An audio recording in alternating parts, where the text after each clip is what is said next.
Penguin Random House Audio presents The King at the Edge of the World by Arthur Phillips. Read for you by Euan Morton. For my parents, Anne and Felix, with love. We know our enemies are lying to us, but what intelligence coup could convince you that their claim is not a lie or a cover story? That there is no Soviet-American missile gap? That Hussein hides no WMD? If the absence of evidence is not the evidence of absence, then what the hell ever could be? T. McCready Hughes, A Life in Intelligence. Part 1. Mahmud Ezzedine, 1591.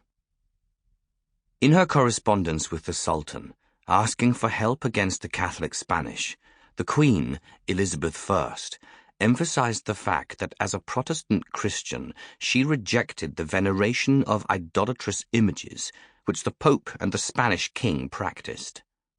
Her Christianity, she implied, was closer to Islam than was Catholicism.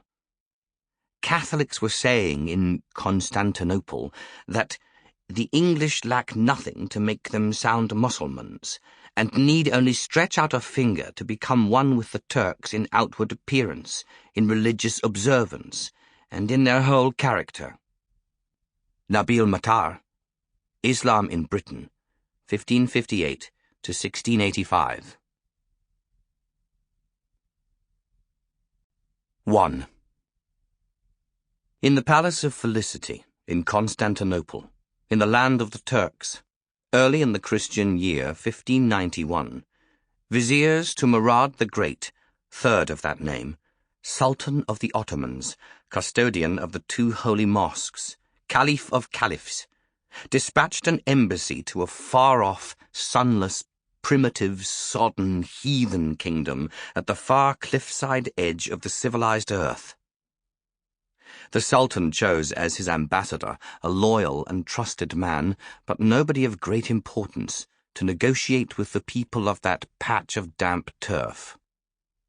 Still, one must send someone to discuss trade and passports and the repatriation of unlucky Turkish sailors captured by the pirate crews who cowered in the harbors of that barbarian island.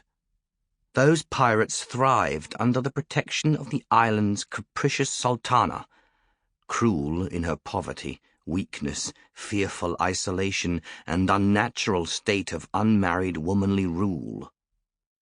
She also begged for the Ottoman Sultan's support against her enemies, locked as she was in a bloody and endless sectarian combat with others of her kind about some incomprehensible quarrel over their false religion. The Sultan felt it was time to send someone competent to the island of the English to wring concessions from her queen. And so the ambassador and his entourage travelled to the end of the world. The ambassador, a eunuch who had been born a Christian in Portugal and recognized the truth of Muhammad when he was captured at the age of 11, led a small retinue, only 14 men. His chief adviser, a doctor of medicine, servants, scribes, guards. He carried for the island's sultana, among many other gifts, a pair of lions, a scimitar, a unicorn's horn, and 10 English pirates captured by Turkish sailors. This last gift assured that the ambassador and his men were welcomed to London by a torchlight parade through the gawping crowds near St. Lawrence Jewry Church, winding to the large house where they would live for 5 months before returning to Constantinople. 2. Mahmud Ezzedine, the doctor responsible for the health of the ambassador first, and then of every man of the embassy after, had tried to avoid this journey, but his presence was specifically requested. He had enriched himself and gained a reputation, won favour and honour, wife and child, home and security, all from his carefully amassed medical knowledge.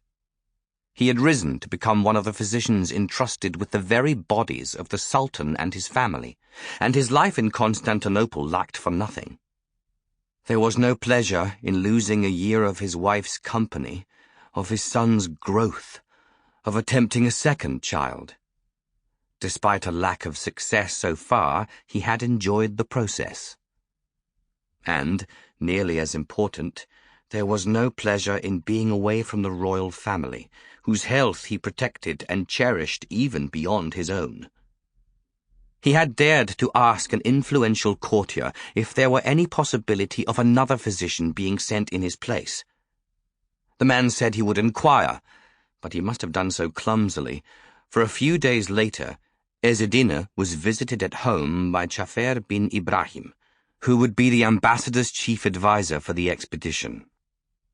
"Dr. Ezzedine," said Jafar, over coffee and figs brought by the doctor's translucently veiled wife, Sarucha, to the courtyard of the house and served under the shade and pink flowers of the Judas trees.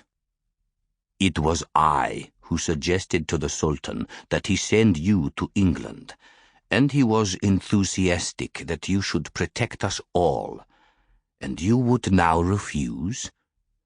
"Of course I would not dream of refusing." "I'm glad to hear you say it. I misunderstood some idiot at court who misrepresented your words and heart to me. You should be careful whom you entrust with them. May I take another fig?" The doctor's son, Ismail, cried for 2 nights after he learned of his father's approaching departure for Christian England. "I won't be gone so long as all that," he told Sarucha as the boy sobbed himself to sleep. "I will bring him something English as a gift. It is gratifying to think I will be so missed." He reached for his wife's hand across the bed. "He is afraid you will not return," she said. "He told me he was afraid you will be eaten by lions." "I will reassure him. The English don't have lions." The next morning, however, the boy was in no mood to be condescended to. "I didn't say lions," he said, stamping a foot. "I said Lionheart. You are going to where Richard Lionheart came from." Ezzedine tried not to laugh. "But Lionheart died long ago, and all the Crusaders were defeated long ago. There are no more Crusaders." "But his people may still be like him, and want to hurt you." "I promise I will be safe," said Dr. Ezzedine, kissing the top of the boy's head. It smelled of something dusty but sweet, like a flower's pollen. Sarucha told him the night before his departure, "It is bad that you go. I don't want to watch you leave, so I practice imagining it and accepting it. I don't want to curse your absence." She kissed him in the morning as he stood outside, the boy clinging to his leg. "I accept this," she said, before she began to weep and pulled the crying boy away. The doctor walked down to the sea. He tried not to look back, but didn't succeed. 3. Throughout their stay, the ambassador and his men had audiences with the English sultana at Greenwich and Nonsuch palaces, and hosted her and her people in turn to feasts a la turquesca at the ambassador's residence, where they slaughtered all their meat themselves in the correct manner. For months, official negotiations were conducted in the cold rooms of the Queen's palaces or upon her green parklands. Conclusions were reached in matters of sea lanes and free overland passages, the exchange of captured pirates, sailors, various immunities and protections for Englishmen voyaging in the empire of the Ottomans. Much of the diplomacy was a duel of imaginations, conceptions of events that had not yet occurred, but were suddenly, pressingly possible. "And if an Englishman travelling in Constantinople should wish to convert to the religion of Mohammed?" asked the ambassador's chief adviser, Jafar bin Ibrahim. This particular question amused those of the English negotiators who had never left England, but deeply troubled those English who had travelled. Sample complete. Ready to continue?